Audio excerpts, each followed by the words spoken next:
For week 11, lesson 10, we are now heading, our topic is all about emotional intelligence. Okay, next, the subject objective.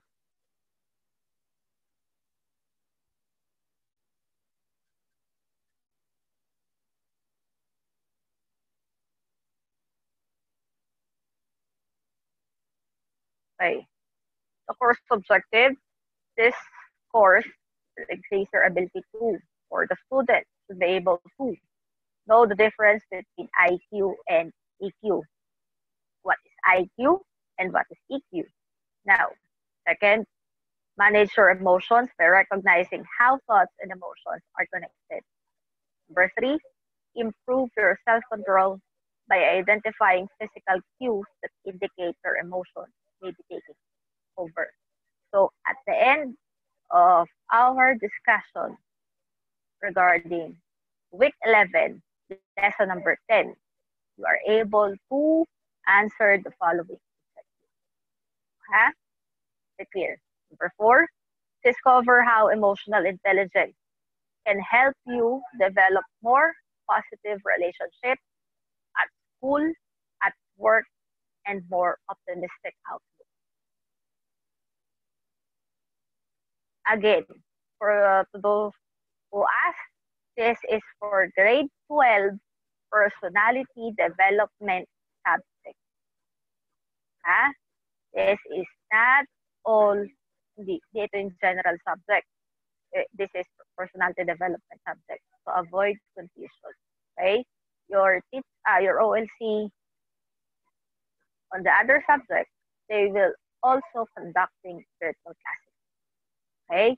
They are different subjects. Is it clear? Next, continue. Learn how to use assertive communication to express your needs and feelings appropriately.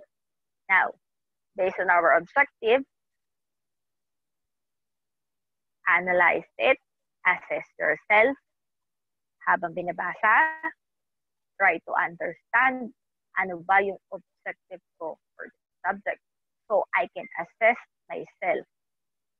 Okay? Assess yourself based on our first quarter. We're talking or we are discussed about the self-awareness and self-control, right? Now, next, explore how to use emotional intelligence to bounce back from setback. Okay? That is our objective for today. Next. Nakakasunod ba lahat, class? Nakakasunod ang lahat? Yes, very good, class. Good. Okay. Definition of intellectual intelligence, II. Number 1, or first is adaptability to a new or changing environment. Example, from blended environment to virtual environment. What is the difference between two? So, in intellectual intelligence, you have to adapt the new normal. They're simply changing the environment. Why they are conducting virtual class? Why do we need to conduct virtual class? Why we can't go to the classroom like before? There's a reason for that, right? Due to pandemic, we have to adapt the virtual class because we are not allowed to go out and we're not allowed to go out or go to the school because that's why we are conducting virtual classes. Is it clear? Because of we're able to adapt the changed environment. What else? Next, capacity for knowledge and the ability to acquire it. So if you have the knowledge, you have the ability to tap or to acquire it. Meaning to say, you are knowledgeable enough, you have an idea, so you will acquire it. Example, if you understand, then you are able to adapt. Is it clear? Tagalog, kung naiintindihan nyo, kung naiintindihan nyo, ina-apply nyo and pwedeng sina-change nyo or ina-upgrade nyo. Next, capacity for reasons and abstract thought. Ability to comprehend relationship. Comprehend, not to conflict. Meaning to say, bakit ba nagkakaroon ng comprehension between that relationship? Because you stand for what you are, you stand for what idea, or what thought. What are your thoughts regarding to that matter? Here, ability to evaluate and judge. Pero, bawal ang judgmental. Have to evaluate but do not judge. Sabi nila, do not judge the book by its cover. Next, capacity for original and productive thought. Kasunod, class? Is it clear? Is it clear? Okay? Yes, good. Next. Okay. As you can see, in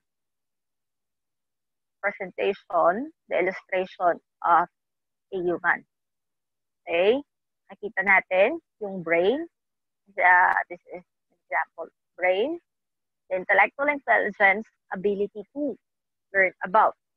Kasi nga, ano yung kaninang diniscuss natin, you are adaptability, intellectual intelligence composed of by adapting environment. Learn about, learn from, understand, and interact. This is example number 1. If you did not understand the instructions, so how will you follow the instructions? That is my question. Yeah? The reason why you have intellectual intelligence, you have the capacity to think, you have the capacity to understand, right? Very good. If you understand, you will able to adapt and you will able to follow the instructions properly. Understood? So example, we have the objectives. So how can we achieve the objective if you cannot understand it? Is it clear? Interact. Is it clear, class? Next. Okay, you can see the illustration, the IQ, the left side, then the EI, the right side, and then personality. Okay. Next. Okay. This is an example. This illustration is your brain or our brain, the representation. Next, dito tayo sa left side. I think rationally here. Ano yung nasa left side natin kanina? That is, yan, IQ or EI. Very good. Diba? Kahit hindi nyo na-i-back yung slide, at least, na-recall nyo kung ano yung illustration ko. That is very good. Okay? Next, I feel here. So, I feel here is an example of right side. What is the right side? EI. Very good. Bilis na sagot Emotional intelligence. Okay? Then, personality information enters here. Okay. Sometimes, when it comes in decision making, hindi natin alam or hindi tayo aware kung sino or kung ano yung pinapairal natin. So, kasi some of you are making decisions, pwedeng sinusunod nila si left or pwedeng more on sa right sila. Example, lab. Pag sa lab, ayaw mo na, pero pinag-iisipan mo pa. When it comes, I think rationally here, all I feel something. That's why I'm holding on this relationship. Is it clear? And yung mga advice ng mga good friend. Pairalin mo yung utak mo, hindi yung puso mo. Sometimes, ano pa, when it comes in decision making, if you are confused, pinapagana to both, binabalance natin. So, the output will become positive. Huh? And the output will be good for you based on your decision. Is it clear? Is it clear? Okay, next.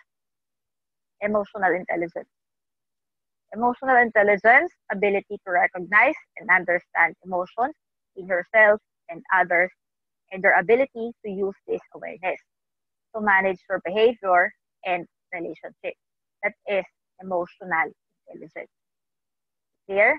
So, you are aware to say you are able to observe and manage that observation, and you behave well in your relationship.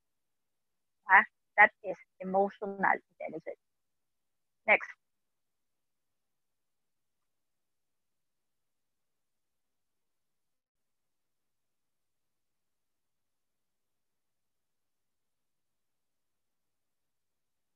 Okay, so you can see in the illustration again. It's very important to understand that emotional intelligence is not the opposite of intelligence. Nga, hindi sila opposite. We're able to adapt it both when it comes in decision making. It is not triumph over heart over head. Hindi sila nagkakaroon ng conflict. It's up to you if you decide whether your heart or your head is more powerful when it comes to decision. Whether pwedeng heart, pwedeng head. It depends on how to balance it. Depends on the person. It is the unique intersection of both, according to David Caruso, emotional what. Clear? Kasunod? Okay. Practical exercise. Practical exercise, lower versus higher EI. So, assess yourself. The lower versus higher emotional intelligence. Unaware of emotions. Sometimes, lower. Why? Ano yung pinaka-main example dito sa unaware of emotions? From the word insensitive. Lower siya kasi you are not able to think. Kasi nga, unaware ka. Unaware of emotions, yung pabigla-bigla. Minsan ganyan, minsan hindi. It depends on your mood or it depends on your emotions. Okay? Number 2, example, paggalit. Very good. Paggalit, bigla ka na lang ng bato. Lower lang yun. Kasi, why? Hindi naman pang matagalan ng ganyan emotion. Just for a while, mainit ulo mo. Ano pa? Nangyari, pag mainit ang ulo, affected lahat. Pero, for a while lang. That's why, lower. Kasi dun lang siya bumato because yun yung emotions na na-feel mo that time. Is it clear? Yung mga pabuslo-buslong decisions or mga pabuslo-buslong emotions. Example, boys and girlfriend. Break na tayo. Break tayo bukas. Ay, joke lang yun. Mainit lang ulo ko kahapon. Nainis na kasi ako sa'yo. Something like that. Now, shows little empathy, lower. Able to resolve conflict productively, higher. Why? Bakit kaya higher? Kasi you are resolving conflict. So, all about what? Higher EI. Because you are dealing with conflict. Bakit ba nagkakaroon na tawag na conflict? How to manage your conflict. That's why it's an example of practical exercise sa higher emotional intelligence. Next, has trouble recovering from setbacks. Very good. Yes. Know how to handle situations. Next, adapts to changing circumstances. High degree of self-awareness and self-control. That's why I want you to assess yourself regarding the self-awareness and self-control to be able to adapt emotional, our lesson for this, emotional intelligence. So, the reason why I want you to assess yourself, then, and also regarding to your assignment from first quarter, who am I? Pinasa ko yung lahat doon sa isa. So, some of them are referring to their self. Siyempre, it's all about you. The reason why, who am I? Sino ba yung tinatanong ko doon? Kayo. Kaya, kayo yung kung paano nyo in-assess yung sarili nyo, doon nyo nilagay sa assignment. Understood? Clear? Next, aspects of emotional intelligence. So, self-awareness and social awareness. From the term, self-awareness, it's all about yourself. Social awareness, it's all about you and whom? Others. So, singular to plural. From ikaw lang, then social awareness, maramihan. Baga, yung relationship mo from others, from regarding sa awareness. Intrapersonal skills, adaptability, interpersonal skills, and society. Next. Okay. Plural. Singular and plural. So, singular self, plural is social awareness. So, intrapersonal skills. Okay. Self-awareness, aware of your own thinking, the ability to learn, being able to understand you. Very good. Self-awareness is the ability to perceive your emotions at the moment, and understand your tendencies across situations. Kaya nga sabi natin, ikaw ang nakakaintindi sa sarili mo. That's why you can handle situations. So, papasok si social awareness, meron kang friends, meron kang peers. So, based on the situation, if you can handle it, pwede mo siyang sabihin mga kakilala mo, sa friends mo, and then, yung ideas, pagsasama-samay. It is good to understand yourself, the good and the bad. Kilala mo, or ikaw lang ang nakakilala sa sarili mo. Dahil yan. Okay, this is your assignment. Ask yourself. Pag tinanong kita ng what I'm feeling, niharamdaman ko, anong sagot? Anong sagot dyan? Kung ano yung maiisip mo. Ba? No certain or specific topic. Wala akong binigay na topic, wala akong wala akong topic na binigay. And then, why I'm feeling it. Bakit ko nararamdaman to? So, pagka-check nyo ng question, bigay yung sagot sa assignment. Diba? No certain topic, no certain relationship, kung ano yung naisip. Diba? Nararamdaman ko. Bakit ko nararamdaman to? Pwede yan. Depends on kung kung ano yung naisip mo. Pagkabasa mo na itong tanong na to, pwedeng related sa love life, pwedeng related sa family, pwedeng related sa next, reflect on your behaviors, know your triggers. Diba? Be honest with your assignment, ask yourself. Kung pagkabasa mo niyan, gagawa ko ng assignment. Pagkatanong ko sa'yo, naramdaman ko, sagot agad. No specific topic. Clear? Clear. Next. Self-awareness is not about discovering deep, dark secrets or unconscious motivation. Beyond. But developing a straightforward class. We're not only dealing with the problems, we're not dealing with the dark secrets, but it deals on how to motivate it.